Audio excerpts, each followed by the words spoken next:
આજે આપ જોઈ શકો છો ન્યૂ એરા સ્કૂલ ખાતે આજે વહીવટી તંત્ર દ્વારા સિનિયર ઓફિસર્સ દ્વારા બાળકોને ઉત્સાહવર્ધન કરવા માટે બાળકોના વાલીઓમાં એક મેસેજ આપવા માટે બાળક જે પણ અત્યારે આપણે એક્ઝામ આપવા માટે 10મા ધોરણના એક્ઝામ આપવા માટે જઈ રહ્યા છે તમામ બાળકોને ખૂબ જ સારી રીતે સ્કૂલના ટીચર્સ દ્વારા પણ આનું સ્વાગત કરીને આનો મોઢું મીઠું કરાવીને આને મોકલવામાં આવી રહ્યા છે.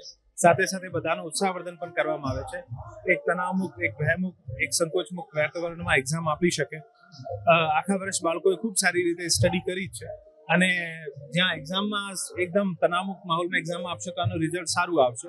તમામ વાલીઓએ અને ટીચર્સ અને બધા બાળકોને એક મેસેજ આપવા માંગે છે કે આ જીવનનો એક અંતિમ લક્ષ્ય નથી, આ એક પડાવ છે. આના કરતાં પણ મોટી ચુનૌતીઓ આવવાની છે.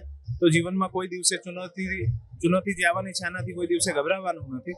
સાથે સાથે વાલીઓને પણ એશ્યોર કરવામાં આવે છે કે આજે એક્ઝામની પ્રક્રિયા છે આ ખૂબ જ પારદર્શક રીતે થાય. તમામ એક્ઝામ સેન્ટર્સ ઉપર જે પેપર રિસીવ કર્યાથી લઈને ડિસ્પેચ કર્યા સુધીની પ્રક્રિયા જે છે આ ઉચ્ચ કક્ષાના અધિકારીઓની દેખરેખમાં થાય.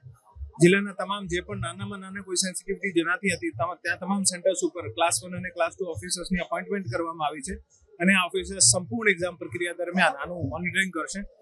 બાળકોને આપ જોઈ શકો છો ખૂબ જ ઉત્સાહ અને મન નથી લાગતો અત્યારે કોઈને સ્ટ્રેસ હશે કારણ કે માહોલ પણ એટલું સરસ કરી દીધું છે સ્કૂલને. હું સ્કૂલને પણ ખૂબ ધન્યવાદ આપું છું અને બાળકોના ઉજ્જવલ ભવિષ્ય માટે કામના રાખું છું.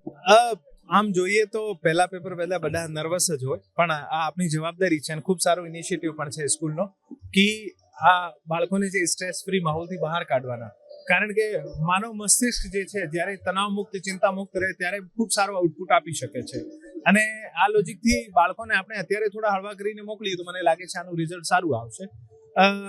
સમયના સાથે આપણે ઘણી બધી વસ્તુઓને રાજ્ય સરકારે મેન્ટલ હેલ્થના સ્ટ્રેસ ફ્રી માહોલમાં એક્ઝામ કન્ડક્ટ કરવાના, બાળકોનું ઉત્સાહવર્ધન કરવા માટે ઘણા બધા ઇનિશિયેટિવ લીધા છે અને આ સમયના સાથે જરૂરી પણ છે. અમારા સમયના આ સમયમાં ઘણો ફરક આવી ગયો છે પણ અત્યારે બાળકો પણ વધારે આપણે કોન્ફિડન્ટ જોવા મળે છે અને તંત્ર અને સ્કૂલ પણ એટલી જ મહેનત કરે છે. હું તમામને આના ઉજ્જવલ ભવિષ્યની શુભકામનાઓ આપું છું. ધન્યવાદ.